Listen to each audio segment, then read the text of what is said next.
So hi everyone. So I am Mithun, mathematics lecturer, Shubhodaya Pre-University College Gubi. So in the last video we have discussed about the basic concepts of sets as well as the meaning of the set and how to describe a set and how can we differentiate between the roster form as well as the set builder form. So in this video I am going to discuss some more problems which are related on the concepts or the problems on which is related on the sets. Okay.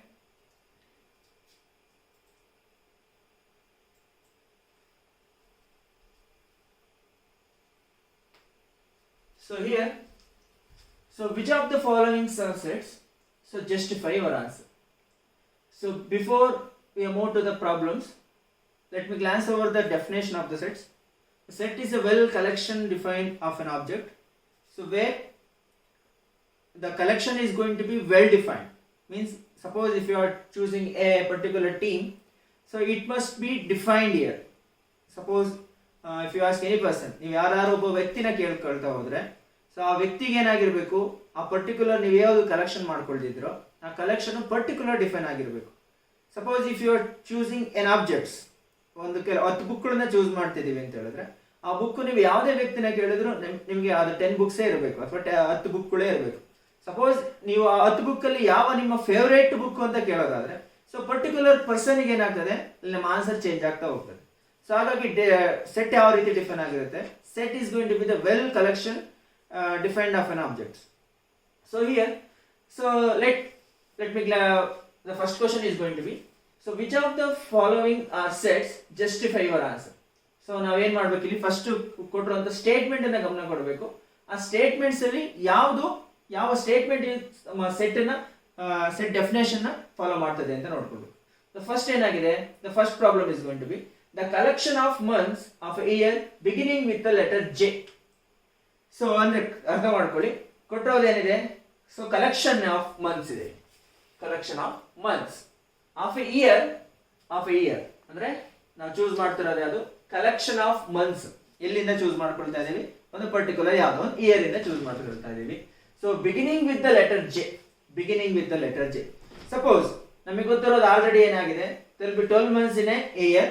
So ಇಲ್ಲಿ ಆ 12 months ಅಲ್ಲಿ ಆ letter J ಇಂದ start ಆಗ್ತಿರುವಂತ month ಗಳು ಯಾವ್ಯಾವು, ಅದರ collection ನಾವು ಮಾಡ್ಕೊಳ್ಬೇಕು. ಈ ಆ ಕಲೆಕ್ಷನ್ ನಾವು ಮಾಡ್ಕೊಳ್ತಿರೋ ಕಲೆಕ್ಷನ್ ವೆಲ್ ಡಿಫೈನ್ಡ್ ಅಂತ ಚೆಕ್ ಮಾಡ್ಕೊಳ್ಬೇಕು. ಸಪೋಸ್ ಈಗ ಗಮನ ಕೊಡಿ, ಲೆಟರ್ ಜೆ ಇಂದ ಸ್ಟಾರ್ಟ್ ಮಾಡ್ಕೊಳ್ತಾರೆ. ಒಂದು ನಮಗೆ ಬರೋದು ಜಾನ್ವರಿ ಬರ್ತದೆ, ನೆಕ್ಸ್ಟ್ ಬರೋದು ಜುಲೈ ಬರ್ತದೆ, ಜೂನ್ ಬರ್ತದೆ. ಇನ್ನ ಯಾವ ಮಂತ್ಸ್ ಗಳು ನಮಗೆ ಬರ್ತಾ ಹೋಗುತ್ತೆ ಗಮನ ಕೊಡಿ. Suppose January, June, July, other than these 3 elements, other than these 3 months ನಮಗೆ ಬೇರೆ ಯಾವ ಎಲಿಮೆಂಟ್ ಬರ್ತಾ ಹೋಗುತ್ತೆ. So there will be no other months which is the letter where the month of letter which starts with the letter J. So ಹಾಗಾಗಿ ನಾವೇನ್ ಹೇಳ್ತಿದೀವಿ, so the collection of all months of a year with beginning with the letter J is going to be set because it's satisfying the property that the collection is going to be the well defined. So well defined ಅಂದ್ರೆ ಅರ್ಥ ಮಾಡ್ಕೊಳ್ಬೇಕು, ನೀವು ಯಾವುದೇ person ನ ಕೇಳ್ತಾ ಹೋದ್ರು the answer should be same ಆಗಿರ್ಬೇಕು. ಈಗ ಸಪೋಸ್ ನೀವೊಂದು ಕ್ವಶನ್ ಕೇಳ್ಬೋದು, ಸೊ ವಿರಾಟ್ ಕೊಹ್ಲಿ ಅವರು ಎಷ್ಟು ನಂಬರ್ ಆಫ್ ಸೆಂಚುರೀಸ್ ನ ಹೊಡೆದಿದ್ದಾರೆ ಅಂತ ಕೇಳಿದ್ರೆ, that's a well collection. Because collection ನೀವು ಯಾವುದೇ ಕೇಳಿದ್ರು, ಸೊ ಸಪೋಸ್ 41 ಸೆಂಚುರೀಸ್ ಹೊಡೆದಿದ್ದಾರೋ, 26 ಸೆಂಚುರಿ ಹೊಡೆದಿದ್ದಾರೋ, that is a perfect answer. Suppose ನೀವು ಯಾವ್ದಾದ್ರು ಕೇಳಿದ್ರೆ, so among between Virat Kohli and A B. De Villiers which is your favourite batsman ಅಂತ ಕೇಳಿದ್ರೆ, so the confusion is where we can, ನಮಗೇನಾಗ್ತದೆ ಅಲ್ಲಿ ಕನ್ಫ್ಯೂಷನ್ ಆಗ್ತಾ ಹೋಗ್ತದೆ. ಸೊ ಅಂತ ಟೈಮಲ್ಲಿ ಏನಾಗ್ತದೆ, ಸೊ ಅಂತ ಟೈಮಲ್ಲಿ ನಾವು ಆ ಕಲೆಕ್ಷನ್ ನ ವೆಲ್ ಡಿಫೈನ್ಡ್ ಅನ್ನೋದಕ್ಕಾಗಲ್ಲ. Suppose if you have comparison between the Virat Kohli as well as the A B. De Villiers by using the number of centuries beaten by those batsman, so ಅಂತ ಟೈಮಲ್ಲಿ ನಾವೇನ್ ಹೇಳ್ತಿದ್ವಿ, ಅವಾಗ ನಾವು ಕಲೆಕ್ಷನ್ ಗಳನ್ನ ಗಮನ ಕೊಡಬೇಕು, ಅದು ವೆಲ್ ಡಿಫೈನ್ ಆಗಿದೆಯಾ ಇಲ್ವಾ ಅಂತ. So according to the button, first ಏನ್ ಡಿಫೈನ್ ಮಾಡ್ಕೊಂಡಿದ್ವಿ, collection of months of a year which is beginning with the letter J. So ಅಲ್ಲಿ ನಾವು ಗಮನ ಕೊಟ್ರೆ ನಮಗೆ ಬರುವಂತದ್ದು 3 ಮಂತ್ಗಳು ಬರ್ತದೆ, ಯಾವ್ಯಾವು, ಜಾನ್ವರಿ, ಜೂನ್, ಜುಲೈ. ಹಾಗಾಗಿ ಈ ಕಲೆಕ್ಷನ್ ವೆಲ್ ಡಿಫೈನ್ ಆಗಿದೆ. So here the first question is going to be a set here. And the second question, the collection of 10 most talented writers of India. So suppose ಏನು ಕೇಳಿದಾರೆ ಈಗ, collection of 10 most talented writers. So 10 poet ಗಳನ್ನ name ಮಾಡಬೇಕು ಇಲ್ಲಿ. So 10 poet ಏನಾಗಿರ್ಬೇಕು, the most talented ಅಂತ ಹೇಳಬೇಕು. Suppose ಈಗ ನಾನು 10 ಮೆಂಬರ್ಸ್ ಮೆನ್ಷನ್ ಮಾಡ್ಕೊಳ್ತಾ ಇದ್ದೀನಿ. ಸಪೋಸ್ ಇನ್ ಕನ್ನಡ ನಾವು ಮೆನ್ಷನ್ ಮಾಡ್ಕೊಳ್ಳೋದಾದ್ರೆ ಪಂಪ ಮೆನ್ಷನ್ ಮಾಡ್ಕೊಳ್ಬಹುದು, ರನ್ನ ಮೆನ್ಷನ್ ಮಾಡ್ಕೊಳ್ಬಹುದು, ಜನ್ನ ಮೆನ್ಷನ್ ಮಾಡ್ಕೊಳ್ಬಹುದು. ಇದೇ ರೀತಿ 10 ಕವಿಗಳನ್ನ ಮೆನ್ಷನ್ ಮಾಡ್ಕೊಳ್ತಾ ಹೋಗ್ಬೋದು. ಈಗಿನ ಕವಿಗಳಾದ್ರೆ ನಮ್ಗೆ ಆಲ್ರೆಡಿ ಬೇಸಿಕಲಿ ನಾವು ನೋಡಿರೋದಾದ್ರೆ ಕುವೆಂಪು ಆಗಿರ್ಬೋದು, ಶಿವರಾಮ್ ಕಾರಂತರ ಆಗಿರ್ಬೋದು, ಮಾಸ್ತಿ ಆಗಿರ್ಬೋದು, ಬೇಂದ್ರೆ ಆಗಿರ್ಬೋದು, ಈ ರೀತಿ ನಾವು 10 ರೈಟರ್ಸ್ ನ ಮೆನ್ಷನ್ ಮಾಡ್ಕೊಳ್ಬೇಕಾಗುತ್ತೆ. ಬಟ್ ಅದೇ ನೀವು ಇನ್ನೊಬ್ರನ್ನ ಕೇಳ್ರಿ, ಆದ್ರೆ ಅಬೌಟ್ ಒಂದು 70 ಇಯರ್ಸ್ ಓಲ್ಡ್ ಆಗಿರೋ ಪೀಪಲ್ ನ ಕೇಳ್ತಾ ಹೋದ್ರೆ ಸೊ ಅಲ್ಲಿ ನಮ್ಗೆ ಕಾನ್ಸೆಪ್ಟ್ ಡಿಫ್ರೆಂಟ್ ಬರ್ತಾ ಹೋಗ್ತದೆ. ಸಪೋಸ್ ನೀವು ಈಗ 5th ಮತ್ತೆ 6th ಓದ್ತಿರೋರು ಕೇಳಿದ್ರೆ ಸೊ ನಮಗೆ ಕುವೆಂಪು ಅವರ ಕೆಲವು ನೇಮ್ಗಳು ಗೊತ್ತಾಗಲ್ಲ, ಕೆಲವರಿಗೆ ಪಂಪ ಅಂದ್ರೆ ಯಾರು ಅಂತ ಗೊತ್ತಿರಲ್ಲ, ಕೆಲವರು ಜನ್ನ ಅಂತ ಯಾರು ಅಂತ ಗೊತ್ತಿರಲ್ಲ. ಸೊ ಹಾಗಾಗಿ ಸೊ ಇಂಥ ಕಲೆಕ್ಷನ್ ನಾವು ವೆಲ್ ಡಿಫೈನ್ಡ್ ಅನ್ನೋದಕ್ಕಾಗಲ್ಲ. ಬಿಕಾಸ್ ವೆಲ್ ಡಿಫೈನ್ಡ್ ಅಂತ ಹೇಳಿದ್ರೆ the answer should be same for every members. ನೀವು ಯಾವ ಮೆಂಬರ್ಗಳನ್ನ ನೀವು ಈ ಕಲೆಕ್ಷನ್ ನ ಡಿಫೈನ್ ಮಾಡ್ಕೊಂಡು ನೀವು ಈ ಕ್ವಶನ್ ನ ಕೇಳ್ತಿರೋ ಸೊ ಅಲ್ಲಿ ನಮ್ಗೆ ಆನ್ಸರ್ ಏನಾಗಿರ್ಬೇಕು, ಸೇಮ್ ಆಗಿರ್ಬೇಕು. ಬಿಕಾಸ್ ಆಲ್ರೆಡಿ ನಾನು ನಿಮ್ಗೆ 2 ಕಾನ್ಸೆಪ್ಟ್ ಎಕ್ಸ್ಪ್ಲೇನ್ ಮಾಡಿದೆ. ಒಂದು the total number of centuries beaten by the batsman, ಇನ್ನೊಂದು the most number of most likable batsman in the cricket history ಅಂತ ಕೇಳಿದೆ. ಸೊ ಅಲ್ಲಿ ನಾವೇನ್ ಮಾಡಿದ್ದು AB de Villiers as well as Virat Kohli ಬಗ್ಗೆ ಗಮನ ಕೊಟ್ಟು. ಸೊ ಅದೇ ರೀತಿ ಸೊ ಮೋಸ್ಟ್ ಟ್ಯಾಲೆಂಟೆಡ್ ಅಂತ ಹೇಳಿದ್ರೆ ಸಪೋಸ್ ನೀವು ನನ್ನನ್ನ ಕೇಳಿದ್ರೆ ಸೊ ನನಗೆ 10 ಮೆಂಬರ್ಗಳನ್ನ ನಾವು ಡಿಫ್ರೆಂಟ್ ಆಗಿ ಹೇಳ್ಬೋದು. ನಿಮ್ಮನ್ನ ಯಾರು ಕೇಳಿದ್ರೆ ನೀವು 10 ಮೆಂಬರ್ಗಳನ್ನ ಜಾಸ್ತಿ ಹೇಳ್ಬೋದು. ಸಪೋಸ್ ನೀವು ಯಾರು ಬೇರೆ ಪೀಪಲ್ ಸಪೋಸ್ ಅರೌಂಡ್ ಒಂದು 30 ಮತ್ತೆ 40 ಇಯರ್ಸ್ ಓಲ್ಡ್ ಆಗಿರೋ ಪೀಪಲ್ ಅಂತ ಕೇಳಿದ್ರೆ ಸೊ ಈ may be confused with old people as well as the new people. ನಿಮಗೆ ಹಳೆ ರೈಟರ್ಸ್ ಸಿಗ್ಬೋದು, ಹೊಸ ರೈಟರ್ಸ್ ಸಿಗ್ಬೋದು. ಸೊ ಅಲ್ಲೇನಾಗ್ತದೆ, so it is not going to be the well defined collection. So this one the second one is not going to be set, the first one is going to be set because already I have mentioned here. So 3 months is going to be January, June as well as the July. And the third problem is a team of 11 best batsmen of the world, a team of 11 best batsmen of the world. So already concept ನಾನು ಬರ್ತಾ ಇದ್ದೀನಿ ಯಾವುದಕ್ಕೆ, ವಿರಾಟ್ ಕೊಹ್ಲಿ ಮತ್ತೆ de Villiers, because we are familiar with those two names. So ಹಾಗಾಗಿ so 11 best batsman ಗಳನ್ನು name ಮಾಡೋದಾದ್ರೆ suppose ನನ್ನನ್ನ ಕೇಳಿದ್ರೆ ನಾನು ಏನ್ ಮಾಡ್ಕೊಳ್ತೀನಿ, ನಾನು RCB ಇರೋ ಮೆಂಬರ್ಸ್ ಎಲ್ಲ ನನ್ಗೆ ಬೆಸ್ಟ್ ಮೆಂಬರ್ಸ್ ಅಂತ ಹೇಳ್ತಾ ಹೋಗ್ತೀನಿ. Suppose the person who is going to be like for the CSK, so ಈ will like for MS Dhoni as well as the Shane Watson as well as the Ambati Rayudu. So ಇನ್ಯಾರು ನೀವು the person who likes the Mumbai Indians, ನೀವು ಆ Mumbai Indians ನ ಕೇಳ್ತಾ ಹೋದ್ರೆ, ಆ Mumbai Indians like ಮಾಡೋರ್ನ ಕೇಳ್ತಾ ಹೋದ್ರೆ it starts with Rohit Sharma, it starts with this one Pollard, like that. Suppose if you ask any person who likes West Indies, he may like with Gale. So here we can't mention the well defined collection because so ಒಬ್ಬೊಬ್ಬರಿಗೆ ಒಂದೊಂದು ಏನಾಗ್ತದೆ, ನಮ್ಗೆ ಇಲ್ಲಿ collection different ಆಗ್ತಾ ಹೋಗ್ತದೆ. So ಹಾಗಾಗಿ ಇಂಥ collection ನಾವು ಸೆಟ್ ಅನ್ನೋದಕ್ಕಾಗಲ್ಲ. ಸೊ ಎಂಥ ಕಲೆಕ್ಷನ್ಗಳನ್ನು ನಾವು ಸೆಟ್ ಅಂತೀವಿ, ನೀವು ಯಾರನ್ನೇ ಕೇಳಿದ್ರು the answer should be same ಆಗಿರ್ಬೇಕು. ಅಂತ ಕಲೆಕ್ಷನ್ ಮಾತ್ರ ನಾವು ಸೆಟ್ ಅಂತ ಹೇಳ್ತಾ ಹೋಗ್ತೀವಿ. ಕ್ಲಿಯರ್? ಸೊ ಏನಾಗ್ತಿದೆ, ನಮ್ಮ ಮೂರನೇ ಪ್ರಾಬ್ಲಮ್ ಏನಾಗ್ತಿದೆ, it's not going to be valid for the definition of set. So it's not going to be a set. So ನಾಲ್ಕನೇ problem, the fourth problem is the collection of all boys in your class room. Suppose if you are choosing the collection of boys in your class room. Suppose ಒಂದು class room ಅಲ್ಲಿ ಒಂದು 40 students ಇದ್ದಾರೆ ಅಂತ ಅನ್ಕೊಳ್ಳಿ. there are 40 students in your classroom. So among your classroom, the 40 students are divided into 2 categories. One is a group of boys, other one is group of girls. Suppose in a group of boys we have 23 members. Then the group of girls is going to be 17 members. Then if you ask any person in this world or any person in this institution, so what is the total number of boys in your classroom? The total number of boys in your classroom is going to be 23 only. If you ask your chairman, it's going to be 23. If you ask your class teacher, it's going to be 23. If you ask any person who knows your classroom, it's going to be 23. Suppose, so ಇಲ್ಲಿ ಈ 40 ಜನದಲ್ಲಿ ಅಥವಾ ಈ group of boys ಅಲ್ಲಿ who is your best student ಅಂತ ಕೇಳ್ತಾ ಹೋದ್ರೆ so ಅಲ್ಲಿ ನಮ್ಗೆ ಏನಾಗ್ತದೆ, ಕಲೆಕ್ಷನ್ ಆಗೋದಿಲ್ಲ. ಸೊ ಹಾಗಾಗಿ ಕೊಟ್ಟಿರುವಂತ ಕಲೆಕ್ಷನ್ ನೋಡ್ಕೊಳ್ಳಿ, the collection of all boys in your class room, the collection of all boys in your class room. So it valid for everyone. So ಹಾಗಾಗಿ ನಾವು ಎಕ್ಸಾಂಪಲ್ ನೋಡೋದಾದ್ರೆ 40 ಪೀಪಲ್ ಅಲ್ಲಿ 23 ಬಾಯ್ಸ್ ಇದ್ದಾರೆ ಅಂತ ಹೇಳಿದ್ರೆ, if you ask any person, the answer is going to be 23 only. So it's going to be valid for the definition of set. And the fourth problem is going to be a set. So next one, the fifth problem, the collection of natural numbers less than 100. The collection of natural number less than 100. Suppose if you choosing a collection of natural numbers which is less than 100 means, so 100 ಗಿನ್ನ ಕಮ್ಮಿ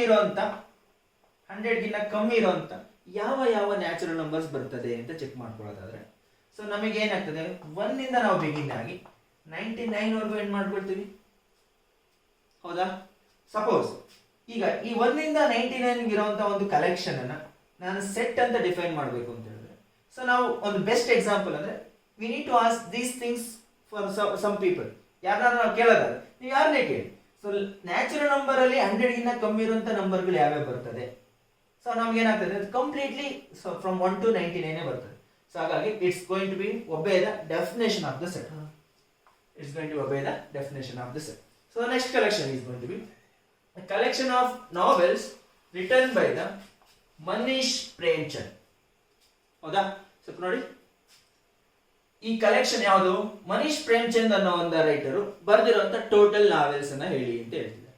suppose ಅದ್ರ ಬಗ್ಗೆ ನೀವು ತಿಳ್ಕೊಳ್ಳಿ, the number of notes return by the particular name XYZ. Suppose ನಾನು ಯಾವ್ದೋ ಒಂದು people ನ ಅಥವಾ ಯಾವ್ದೋ ಒಂದು ಸ್ಟೂಡೆಂಟ್ ನ XYZ ಅಂತ ನೇಮ್ ಮಾಡ್ತಾ ಇದ್ದೀನಿ. ಆ XYZ ನೇಮ್ ಇರೋ ಸ್ಟೂಡೆಂಟ್ಸ್ ಎಷ್ಟು ನಂಬರ್ ಆಫ್ ನೋಟ್ಸ್ ಅನ್ನ ಬರ್ತಿದ್ದಾರೆ ಅಂತ ಚೆಕ್ ಮಾಡ್ಕೊಳ್ಳೋದಾದ್ರೆ, ಆ ನಂಬರ್ಗಳು ಏನಾಗ್ತದೆ, ನಮಗೆ 1 ರಿಂದ 10 ವರೆಗೂ ಸಿಗ್ಬೋದು. ಅದೇ ರೀತಿ ಆ ಕಲೆಕ್ಷನ್ ನಾವು ತಿಳ್ಕೊಂಡು, ಯಾವುದು ಮನೀಶ್ ಪ್ರೇಮ್ಚಂದ್ ಬರ್ದಿರುವಂತ ನಾವೆಲ್ಸ್ ಗಳು ಕಲೆಕ್ಷನ್ ತಗೊಳ್ಳೋದಾದ್ರೆ, ಸೊ 1 ರಿಂದ 100 ಇರ್ಬೋದು, ಆರ್ 150 ಇರ್ಬೋದು, 160 ಇರ್ಬೋದು, ಅಥವಾ 1000 ಇರ್ಬೋದು. ಬಟ್ ನಮ್ಗೆ ಏನಾಗ್ತದೆ, ಒಂದು ಲೆಕ್ಕ ಸಿಗ್ತದೆ, ಒಂದು ಆರ್ಡರ್ ಏನಂತೆ, ಒಂದು ಟೋಟಲ್ ನಂಬರ್ ಸಿಗ್ತದೆ. ಆ ಟೋಟಲ್ ನಂಬರ್ ಸಿಗ್ತದೆ ಅಂತ ಹೇಳಿದ್ರೆ is going to be well collection. So it obey the properties of the sets. ಹಾಗಾಗಿ ಈ ಕಲೆಕ್ಷನ್ ನಾವೇನು ಹೇಳ್ತಾ ಇದೀವಿ, ಸೊ ಸೆಟ್ ಅಂತ ನಾವು ಡಿಫೈನ್ ಮಾಡ್ತಾ ಹೋಗ್ಬೋದು. So next collection is going to be the collection of all even integers. The collection of all even integers. So ನಿಮಗೆ ಗೊತ್ತಿರೋದ ಹಾಗೆ ಈ ಇಂಟೀಜರ್ಸ್ ನಮಗೆ ಗೊತ್ತಿದೆ. So integer is going to be denoted by Z. So ಅಲ್ಲಿ ನಮಗೆ even integers ಕೇಳೋದಾದ್ರೆ ನಮ್ಗೆ ಯಾವ್ದಾದ್ರು ಬರ್ತದೆ, is going to be 0 +or -2 +or-4 +or-6 and goes on. So ಈ ರೀತಿ ನಮ್ಗೆ ಏನ್ ಸಿಗ್ತದೆ, ಈವನ್ ಇಂಟೀಜರ್ ಸಿಗ್ತದೆ. ನೀವು ಯಾರನ್ನಾರು ಕೇಳೋದಾದ್ರೆ, ಸೊ ಈ even integers is A collection well defined S. ನೀವು ಯಾರನ್ನಾರು ಕೇಳಿದ್ರೆ 2 is even integer or what? S. Of course S, because 2 is going to be an even integer. What about the 6? 6 is also going to be an even integer. Suppose if you are included plus or -5 is not going to obey the definition of set because it's not obey the collection here. Collection ಏನು ಕೊಟ್ಟಿದ್ದಾರೆ, is a well defined collection of even integers, all even integers. ನಾವು ನೋಡ್ಕೊಳ್ಳೋದಾದ್ರೆ 0 +or-2 +or-4 +or-6 ಆಗಿ continue ಆಗ್ತಾ ಹೋದ್ರೆ, so ಈ collection ನಾವು well defined ಅಂತ ಹೇಳ್ಬೋದು. ಸೊ ಹಾಗಾಗಿ ಈ ಸೆಟ್ ನ ಅಥವಾ ಈ ಕಲೆಕ್ಷನ್ ನಾವು ಸೆಟ್ ಅಂತ ಡಿಫೈನ್ ಮಾಡ್ತಾ ಹೋಗ್ಬೋದು. Next the collection of questions in a chapter. ಒಂದು ಚಾಪ್ಟರ್ ಇರುವಂತ ಕ್ವಶನ್ ಗಳನ್ನ ಕೇಳೋದಾದ್ರೆ, ಸಪೋಸ್ ನೀವು ಈ ಸೆಟ್ಸ್ ಅನ್ನ ಚಾಪ್ಟರ್ ತಗೊಳ್ಳೋದಾದ್ರೆ, ಸಪೋಸ್ ಇಷ್ಟು ಕ್ವಶನ್ ಗಳಿದೆ. ಎಷ್ಟು? ಸೊ 1 2 3 4 5 6 7 8 9 ಕ್ವಶನ್ಸ್ ಇದೆ. ಸೊ ಈ 9 ಕ್ವಶನ್ಸ್ ನಾವು ಏನಾಗ್ತೀವಿ, ಯಾರನ್ನಾರು ಕೇಳಿದ್ರೆ ಅಥವಾ if you ask any person, so total number of question is going to be 9 is not going to vary here. So ಈ 9 ಕ್ವಶನ್ಗಳು ನಮಗೆ ವೇರಿ ಆಗೋದಿಲ್ಲ. ಸೊ ವೇರಿ ಆಗೋದಿಲ್ಲ ಅಂತ ಹೇಳಿದ್ರೆ ಆ collection well defined S. Because already explain ಮಾಡ್ಕೊಳ್ತಾ ಇದೀವಿ ನೋಡಿ, ನ್ಯಾಚುರಲ್ ನಂಬರ್ 1 ರಿಂದ ಅಥವಾ 100 ಗಿಂತ ಕಮ್ಮಿ ಇರೋ ನ್ಯಾಚುರಲ್ ನಂಬರ್ ಯಾವ್ಯಾವ ಅಂತ ಹೇಳಿದ್ರೆ 1 ರಿಂದ 99 ಬರ್ತದೆ. ಹಾಗೆ ಈ ಚಾಪ್ಟರ್ ಇರೋ ಕ್ವಶನ್ಸ್ ಎಷ್ಟಿದೆ, ವಿಲ್ ಬಿ 9 ಕ್ವಶನ್ಸ್ ಅಂತ ಹೇಳಿದ್ರೆ ಆ 9 ಕ್ವಶನ್ಸ್ ಹಾಗೆ ಇರ್ತದೆ. It's not going to vary, so it's going to be set here. Clear? So next one, a collection of most dangerous animals in the world. Most dangerous animals of the world. So ಇಲ್ಲಿ ನಮಗೆ collection ಸ್ವಲ್ಪ ನೀವು ಗಮನ ಕೊಡಬೇಕು. Most dangerous animals ಅಂತ ಕೇಳ್ತಾ ಇದ್ದಾರೆ. So ಇಲ್ಲಿ ಮೋಸ್ಟ್ ಡೇಂಜರಸ್ ಅಂತ ಹೇಳಿದ್ರೆ, ಸಪೋಸ್ ನಾನು X ಅನ್ನೋ ಒಂದು ಮೆಂಬರ್ ನ ತಗೊಂಡ್ರೆ, ಸೊ ಇವನಿಗೆ ಕ್ಯಾಟ್ ಇಂದ ಅವನಿಗೆ ಮೋಸ್ಟ್ ಡೇಂಜರಸ್ ಆಗಿರ್ಬೋದು. ಇನ್ನು Y ತಗೊಂಡ್ರೆ, ಸೊ ಇವನಿಗೆ ಡಾಗ್ ಇಂದ ಏನಾಗಿರ್ಬೋದು, ಅಥವಾ ಡಾಗ್ ಅನ್ನ ಇವನು ಮೋಸ್ಟ್ ಡೇಂಜರಸ್ ಅನಿಮಲ್ ಅಂತ ಫೀಲ್ ಆಗ್ಬೋದು. ಸ್ವಲ್ಪ Z ಅಂತ ತಗೊಂಡ್ರೆ ಇವನಿಗೆ ಇನ್ಯಾವುದೋ ಪ್ರಾಣಿಯಿಂದ ಅಥವಾ ಕೌವಿಂದ ಏನಾಗಿರ್ಬೋದು, ಮೋಸ್ಟ್ ಡೇಂಜರಸ್ ಅಂತ ಅನ್ಕೊಳ್ಬಹುದು. ಬಟ್ ಆನ್ಸರ್ ಗಮನ ಕೊಡಿ, X ಗೆ ಕ್ಯಾಟ್ ಅಂದ್ರೆ ಭಯ, Y ಗೆ ಡಾಗ್ ಅಂದ್ರೆ ಭಯ, what about the Z ಗೆ ಕೌ ಅಂದ್ರೆ ಭಯ. ಬಟ್ ಆನ್ಸರ್ ಏನಾಗ್ತಿದೆ, it's vary from each other. So answer ನಮಗೆ ವೇರಿ ಆಗ್ತಾ ಇದೆ ಅಂತ ಹೇಳಿದ್ರೆ it's not going to obey the definition of the set. ಸೆಟ್ಟಿನ ಡೆಫಿನೇಷನ್ ಇಷ್ಟೇ ಹೇಳ್ತಿರೋದು. It's going to be the collection, a group of collection where the collection is defined in a well defined form. So well defined form ಅಲ್ಲಿ ಯಾವ collection ಇದೆಯೋ ಅಂತ collection ನಾವು set ಅಂತ ಹೇಳ್ತಾ ಹೋಗ್ತೀವಿ. Okay, so just pause the video ನೋಡಿ down.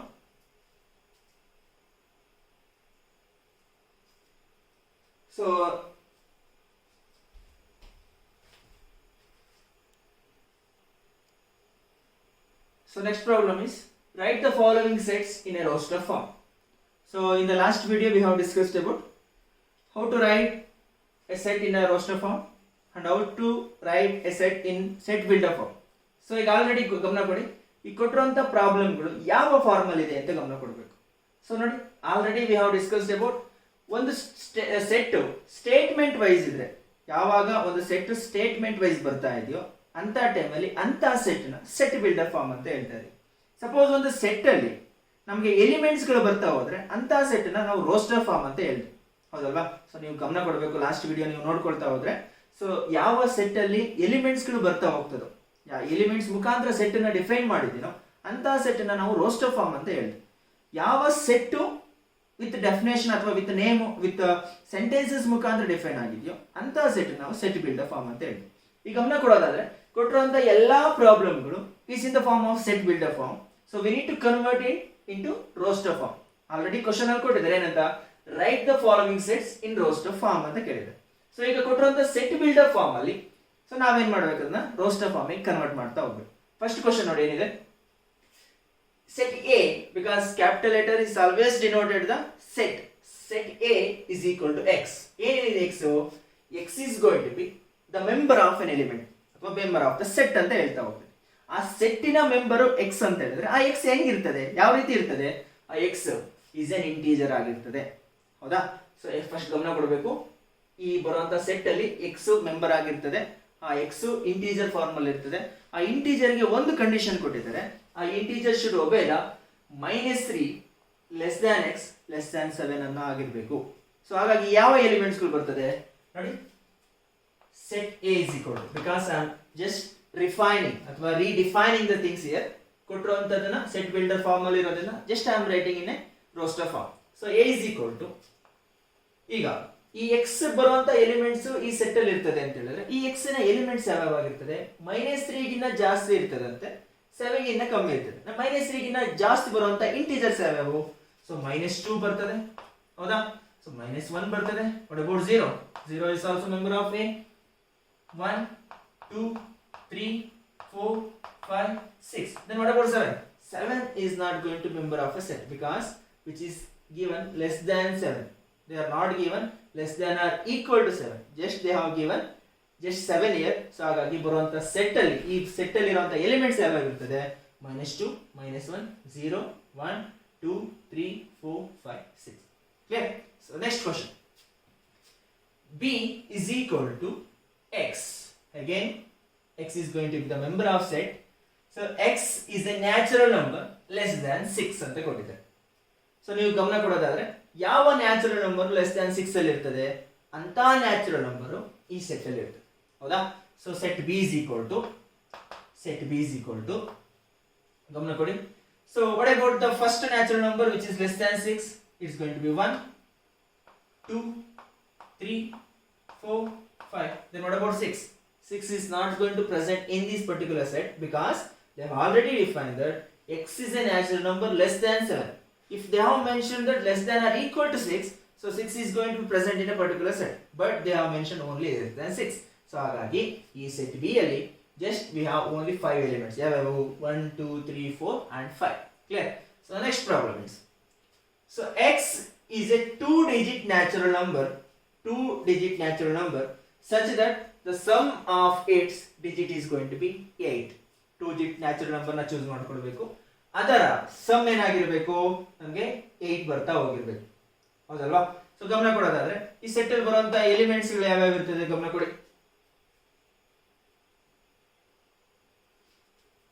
So ಇಲ್ಲಿ ಗಮನ ಕೊಡೋದಾದ್ರೆ ಫಸ್ಟ್ ಈ 8 ನ ಫಸ್ಟ್ ಸ್ಪ್ಲಿಟ್ ಮಾಡ್ಕೊಳ್ಳಿ. ನೋಡಿ ಏನ್ ಬರ್ತದೆ, 8 ನ ಫಸ್ಟ್ ಸ್ಪ್ಲಿಟ್ ಮಾಡೋದಾದ್ರೆ ಸೊ ಒಂದು 7 ಅಂತ ಹೇಳ್ಬೋದು, ಇನ್ನೊಂದು 7 1 ಅಂತ ಹೇಳ್ಬೋದು, ಇನ್ನೊಂದು ಯಾವ್ದು ಹೇಳ್ಬೋದು 2 6 ಅಂತ ಹೇಳ್ಬೋದು, 6 2 ಅಂತ ಹೇಳ್ಬೋದು, ಹೌದಾ? ಅದೇ ರೀತಿ 5 3, ಅದೇ ರೀತಿ 3 5 ಸ್ಪ್ಲಿಟ್ ಆಗ್ತಾ ಹೋಗ್ತಿದೆಯಲ್ವಾ ನೋಡಿ. ಸೊ ಎರಡು ನಂಬರ್ 1 plus 7 ಅಂದ್ರೆ 8 ಬರ್ತದೆ. Again 7 plus 1 is going to be 8. But ಈ ಕಂಪ್ಲೀಟ್ 2 digit ನಂಬರ್ ಯಾವುದು? 17. 17 is going to be the member of C. ಅರ್ಥ ಮಾಡ್ಕೊಳ್ಬೇಕು, ಇಲ್ಲಿ ಏನ್ ಕೊಟ್ಟಿದ್ದಾರೆ? x is a 2-digit natural number such that the sum of its digits ಆ 2 digit ನಂಬರ್ನ choose ಮಾಡ್ಕೊಂಡಿದ್ರು ಅದರ ಸಿಂಗಲ್ ಡಿಜಿಟ್ ನ ನೀವು ಸಮ್ ಮಾಡ್ಕೊಂಡ್ರೆ ನಮಗೆ 8 ಬರಬೇಕು. ಸೊ ಹಾಗಾಗಿ ನಾನು ಇಲ್ಲಿ ಸ್ಪ್ಲಿಟ್ ಮಾಡ್ಕೊಂಡಿರೋದು 8 ಯಾವ ರೀತಿ ಸ್ಪ್ಲಿಟ್ ಮಾಡ್ಕೊಂಡಿದ್ದೀನಿ 1 + 7 ಅಂತ ಸ್ಪ್ಲಿಟ್ ಮಾಡ್ಕೊಂಡಿದ್ದೀನಿ. ಬಟ್ ನಾವು ಕನ್ಸಿಡರ್ ಮಾಡಿದ್ರೆ 17 ಆ 17 ಏನು ಸ್ಪ್ಲಿಟ್ ಮಾಡ್ಕೊಂಡ್ರೆ ಏನು ಬರ್ತದೆ 10 + 7 ಅಂತ ಹೇಳ್ಬೋದು. ಸೊ ನಮಗೆ ಏನಾಗ್ತದೆ ಆಗ 1 + 7 ಅಂತ ಹೇಳಿದ್ರೆ the total is going to be 8 ಅಂತ ಬರ್ತದೆ. ಅದೇ ರೀತಿ 71 ಅಂತ ಹೇಳ್ಬೋದು ನಾನು. So next 26, 62, what about 53? So 5 + 3 is going to be 8. So 53. Again 35. So next element is going to be 44. 4, 4. 4 + 4 is going to be 44. Then what about the next terms? Next term is going to be repetition here. So last number is going to be, let me check here. So what about the 8 here? Because 8 + 0 is again going to be 8 here. So it's in particular set we have again 80 is the member of the set. Gamna kodi 1 + 7 is going to be 8, 7 + 1 is going to be 8, 2 + is going to be 8, 6 + 2 is again is going to be 8, 5 + 3 is going to be 8, 3 + 5 is also 8, 4 + 4 is also 8, 8 + 0 is also 8. But what about 0, 8, 0, 8? Suppose if I am choosing 0, 8, 0, 8 is not a 2-digit number. So just is a single digit number. So ಹಾಗಾಗಿ 0, 8 ಈ set ಅಲ್ಲಿ ನಮಗೆ ಬರೋದಿಲ್ಲ. So ಈ set ಅಲ್ಲಿ ಬರುವಂತ elements ಯಾವಾಗಿರ್ತದೆ 2 digit natural numbers ಆಗಿರ್ತದೆ. ಅದರ ಸಮ್ಮು ಆ ಡಿಜಿಟ್ ಗಳ ಸಮ್ಮನ್ನ ನಾವು ಮಾಡಿದಾಗ ನಮಗೆ 8 ಬರ್ತಾ ಹೋಗುತ್ತೆ.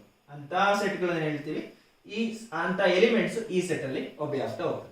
ಸೊ ನೆಕ್ಸ್ಟ್ ಏನಿದೆ, so set D is equal to x is a prime number which is a divisor of 60, which is a divisor of 60. So ಈ ಪ್ರಾಬ್ಲಮ್ ನಾವು ನಿಮಗೆ ಬಿಡ್ತಾ ಇದ್ದೀವಿ. So you need to answer here. So x is a prime number which is a divisor of 60. So ಅಂತ problem ಗಳನ್ನು ನೋಡ್ಕೊಳ್ಬೇಕು. So ಈ 60 ನ ಡಿವೈಸ್ ಮಾಡುವಂತ ಡಿವೈಸರ್ ಗಳು ಯಾವಾಗಿರಬೇಕು, ಅಂತ ಪ್ರೈಮ್ ನಂಬರ್ ಗಳು ಯಾವಾಗಿರಬೇಕು. So is already a set ಅಂತ ನಾನು ಆಲ್ರೆಡಿ ಹೇಳ್ತಾ ಇದ್ದೆ. Because so already they have given in set builder form ಅಲ್ಲಿ ಕೊಟ್ಟಿದ್ದಾರೆ ಅಂತ ಹೇಳಿದ್ರೆ ಅದು ಸೆಟ್ ಆಗಿರ್ತದೆ. ಸೊ ಹಾಗಾಗಿ ಈ ಸೆಟ್ ಅಲ್ಲಿ ಬರುವಂತ ಎಲಿಮೆಂಟ್ಸ್ ನ you need to write it. Clear?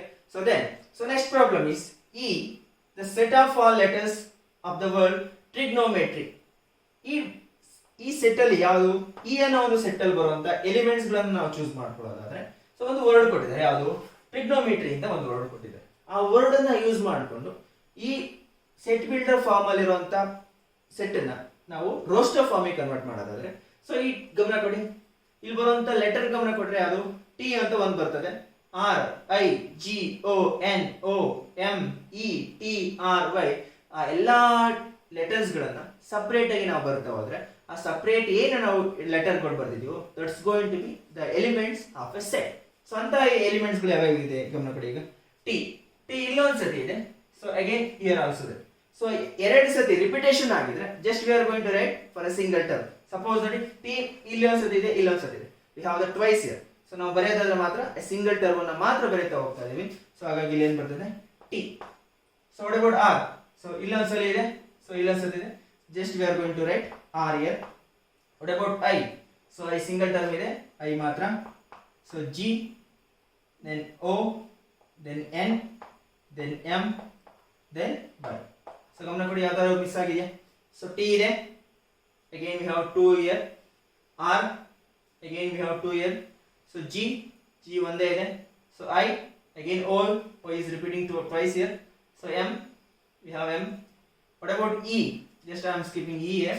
So E is also member of this set. So Y and R. So these are going to be the elements which are present in a set. So next problem. The set F is equal to the set of all letters of the word Shubhodaya. ನೋಡಿ ಏನು ಕೊಟ್ಟಿದ್ದಾರೆ, ಈ ಶುಭೋದಯ ಅನ್ನೋ ಒಂದು ಏನಿದೆ word ಅಲ್ಲಿ ಇಲ್ಲಿ ಬರುವಂತ ಲೆಟರ್ ಗಳನ್ನ ನಾವು ಫಾರ್ಮೇಶನ್ ಮಾಡ್ಕೊಳ್ಬಹುದು. ಸೊ ಇದು ನಾನು ಈ ಪ್ರಾಬ್ಲಮ್ ನ ನೀವು ಸಾಲ್ವ್ ಮಾಡ್ಕೊಳ್ತೀವಿ ಅನ್ಕೊಳ್ಬಹುದು. ಬಿಕಾಸ್ ಆಲ್ರೆಡಿ ಟ್ರಿಗ್ನೋಮೆಟ್ರಿ ಏನು ಕಾನ್ಸೆಪ್ಟ್ ಇದೆಯೋ ಅದೇ ಕಾನ್ಸೆಪ್ಟ್ ಅನ್ನು ಇಲ್ಲಿ ಅಪ್ಲೈ ಮಾಡ್ಕೊಳ್ತಾ ಹೋಗಿ. ಹಾಗಾಗಿ ಇಲ್ಲಿ ಬರುವಂತ ಎಲಿಮೆಂಟ್ಸ್ ಗಳು ಏನಿದೆ, so you need to write it. Clear? So next problem, the solution set of a equation x² + x - 2 = 0. ಈ ಸೆಟ್ ಅಲ್ಲಿ ಬರುವಂತ ಎಲಿಮೆಂಟ್ಸ್ ಗಳು ಯಾವಾಗಿರ್ತದೆ ಗಮನ ಕೊಡಿ. x² + x - 2 = 0. So just take A time here. So ಇಲ್ಲಿ ನಾವು ಸ್ಪ್ಲಿಟ್ ಮಾಡಬೇಕಾಗ್ತದೆ. ಈ ಸ್ಪ್ಲಿಟ್ ಮಾಡಿದ್ರೆ ನಮ್ಗೆ ಏನು ಆನ್ಸರ್ ಬರುತ್ತೆ ಗಮನ ಕೊಡಿ.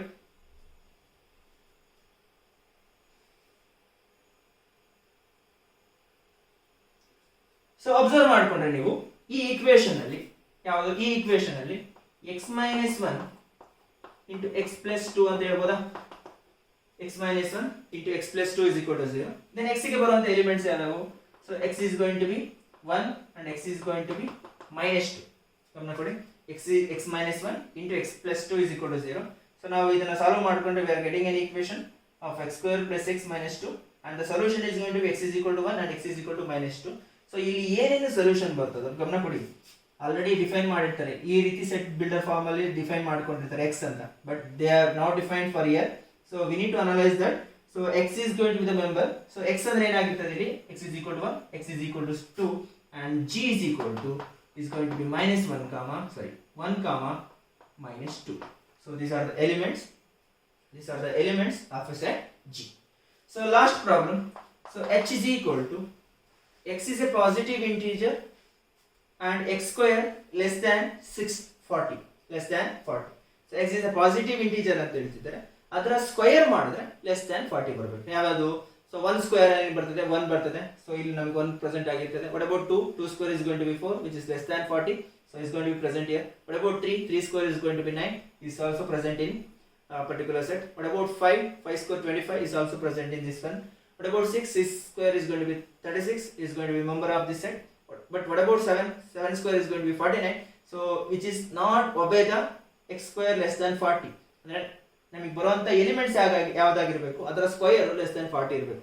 ಬಟ್ 7 ನ ಸ್ಕ್ವೇರ್ 49 ಆಗಿದೆ. ಸೊ ಇಲ್ಲಿ ನಮ್ಗೆ ಏನಾಗ್ತದೆ? ಇಲ್ಲಿ ಆ ಎಲಿಮೆಂಟ್ ಬರೋದಿಲ್ಲ. ಬರುವಂತ ಎಲಿಮೆಂಟ್ಸ್ ಯಾವ್ಯಾವು? 1 2 3 4 5 6 7 ಇಲ್ಲಿ ಬರೋದಿಲ್ಲ. Okay, so just pause the video to note it down. So dear students, so in this video we have discussed about the problems related on the roster form as well as the set builder form, or how can we justify the sets. So in the next video I am going to discuss some more problems which is related on the roster form as well as the set builder form. So thank you for watching this video. Stay tuned for more updates. Okay, thank you.